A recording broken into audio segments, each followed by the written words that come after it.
Assalamualaikum warahmatullahi wabarakatuh. Alhamdulillahirabbil alamin. Rabbi shrah li sadri wa yassir li amri wahlul 'uqdatam min lisani yafqahul qawli amma ba'd. Perkenalkan, nama saya Cica Wulandari, NIM 201211116 dari Program Studi Komunikasi dan Penyiaran Islam kelas 2D. Di sini saya akan memenuhi tugas hadis, yaitu tentang hadis iman dan Islam akan rusak karena perbuatan maksiat, yang saya ambil dari buku Hadis Dakwah Konsepsi Dasar Dakwah Islam yang ditulis oleh Bapak Sarbini MAG. Di sini saya akan membacakan teks hadisnya terlebih dahulu. Haddatsana Sa'id bin Ufair qala haddatsani Lais haddatsana Uqaul an Ibnu Syihab an Abi Bakri bin Abdurrahman an Abi Hurairah radhiyallahu an qala qala Nabi sallallahu alaihi wasallam la yazni zani hina yazni wa huwa mu'min wa la yasrabul khamru hina yasrabu wa huwa mu'min wa la yasriku hina yasriku wa huwa mu'min wala yantahibu nuhbatan yarfa'un nasa ilaihi fiha absarahum hina yantahibuha wa huwa mu'min.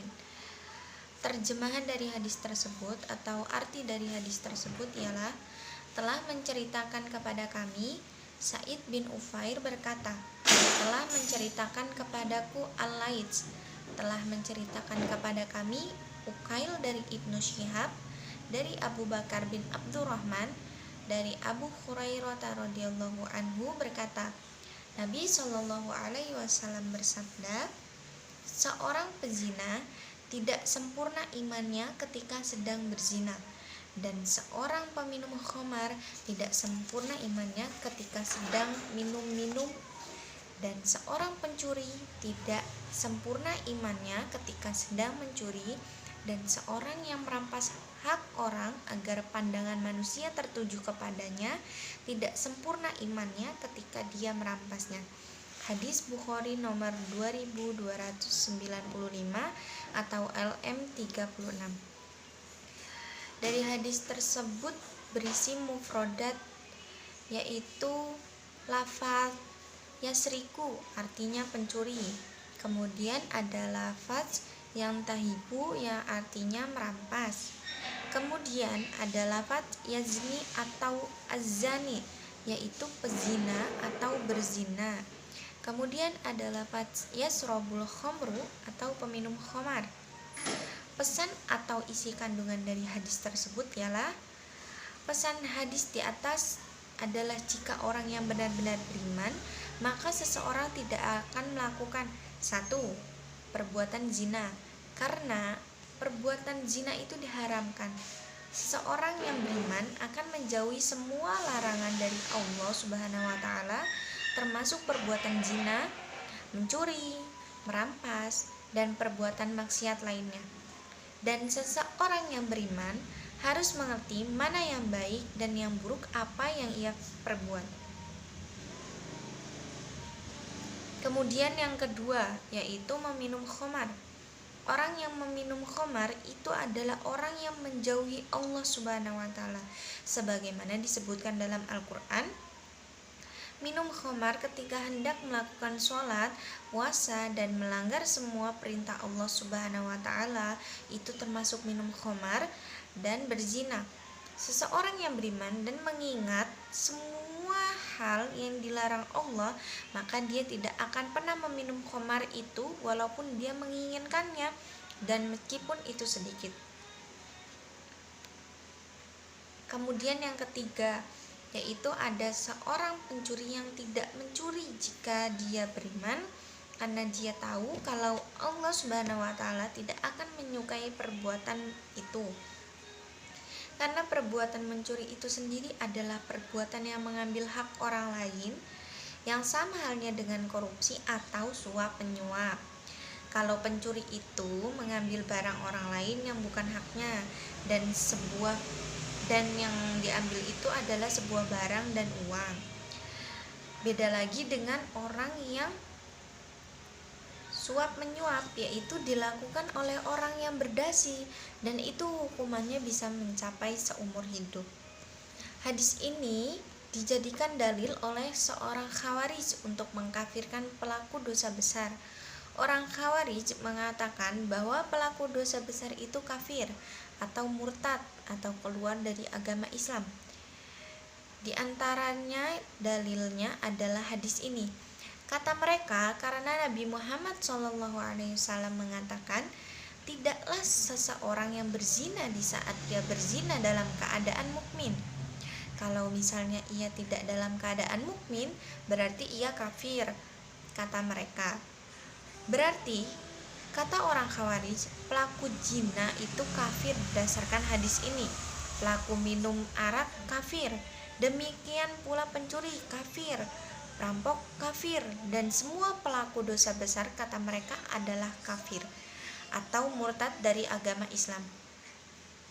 Ini diantara dalilnya orang Khawarij di saat mereka mengkafirkan pelaku dosa besar.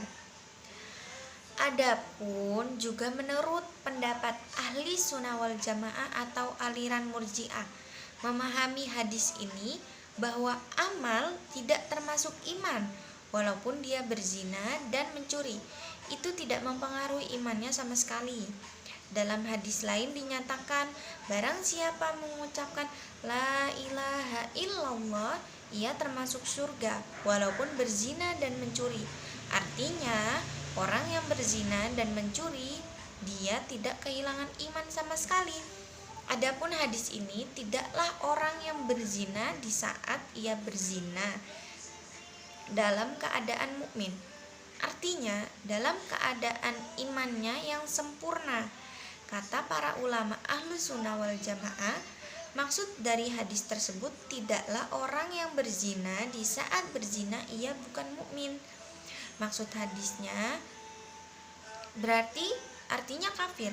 Sebab kalau dikatakan kafir, tentu Nabi akan mengatakan kafir, tapi Nabi mengatakan dalam keadaan mukmin. Maksud dalam keadaan mukmin itu sendiri adalah dalam iman yang sempurna.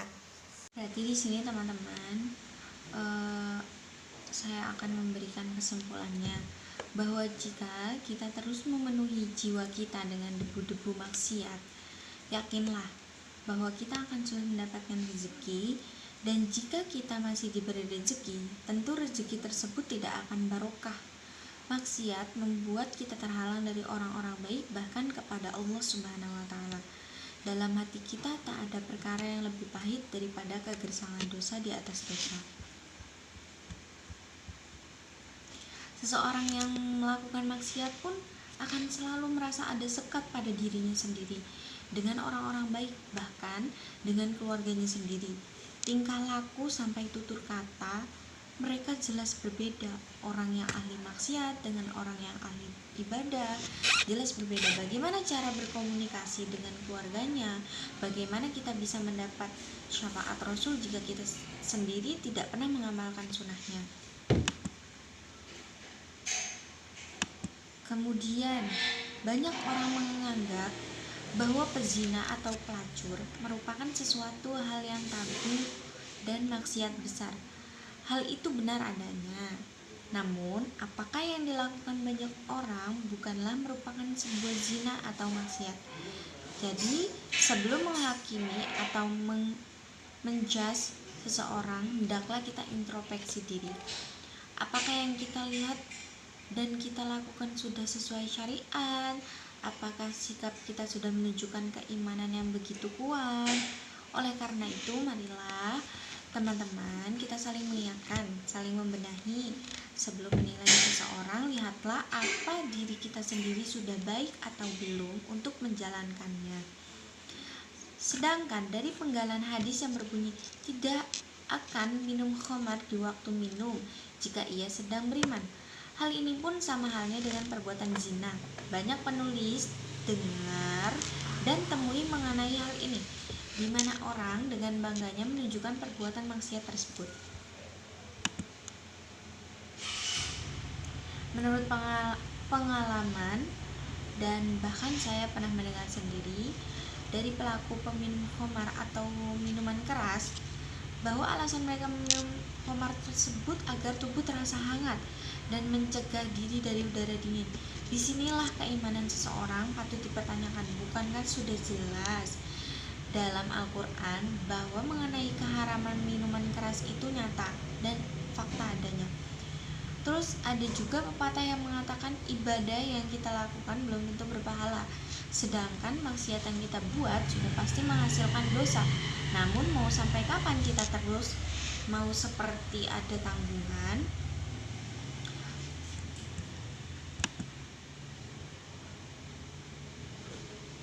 Bukankah semua orang Islam walaupun yang imannya kurang, dia tahu bahwa setiap orang yang hidup pasti mati, sudah tahu mana hal yang halal dan mana hal yang haram, tahu surga dan neraka, bahkan tahu pahala dan dosa, namun tetap meremehkan segala dosa.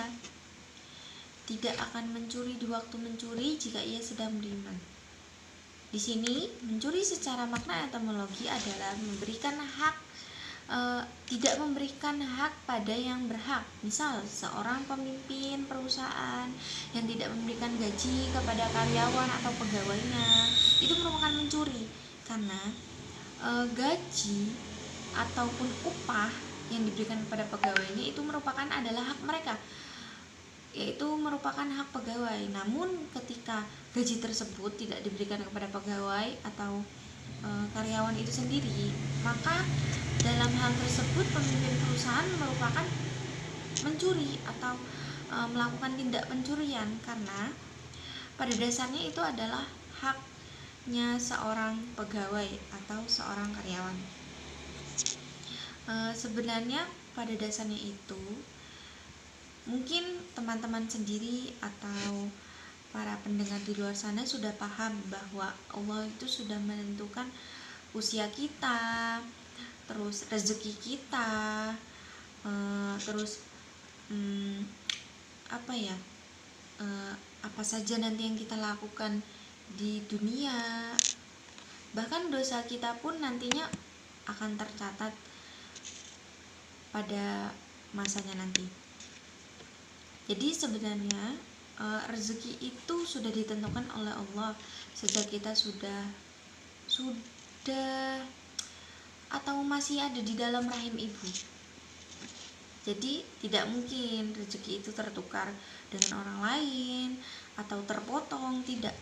Karena sejatinya rezeki itu sudah diberikan Allah untuk kita sejak di dalam rahim. Mencuri itu juga merupakan perbuatan yang haram. Kenapa dikatakan haram? Karena mencuri itu kan otomatis mengambil hak orang lain yang bukan haknya kita. Otomatis dalam perbuatan haram ini, karena dikatakan perbuatan haram itu karena memakan harta orang lain dengan cara yang batil. Sebenarnya hukuman mencuri ini adalah hukuman tersendiri di dunia, yaitu bukan hukuman potong tangan atau kisos, tapi kan negeri kita itu tidak menerapkan hukum tersebut ya, jadi paling hanya ditindak pidana.